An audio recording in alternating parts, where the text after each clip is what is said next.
حبايبنا الغوالي لعلكم طيبين. اليوم جيناكم من الجزء للإهداء رقم 2 إلى الصديق محمد. زولتك يا الصديق في تهضليم وفي المشي بتتفدع، عندها بصمة وعندها نظرة دانة وصادفت مستودع. ما بشارة يا صديق يا أخو الأخوان، أنا مجنون داليا وعارفك إنت مجنون ريان. بعد ده خير إنت يا الفارس السمطان، أنا كل ما تاجر تجارة بمرق مطالب وخسران. طايته يا صديق محبوبتك جميلة وجمالها ما توجد للآن.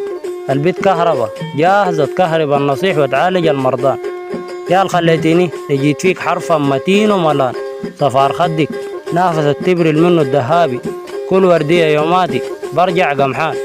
الله يعينك يا رفيقي يا ود اللي بيفزع الدركان، كتير الحاول طريق الوصال لها راجع محروج ومكفل زيه وزي أي إنسان.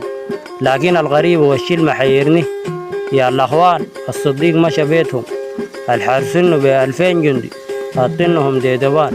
لكن الغريبة والشي محيرني يا الأخوان، الصديق مشى بيتهم الحارسينه ب2000 جندي حاطينهم ديدبان. التحية والتقدير يا الأخ الصديق محمد، نقول الذي يستاهل أكتر من كده. مع كامل ود واحترامي حسب الرسول عبد الله والدسمي. دمتم في أمان الله، تحيات وافرة وترقب الجديد بإذن الله.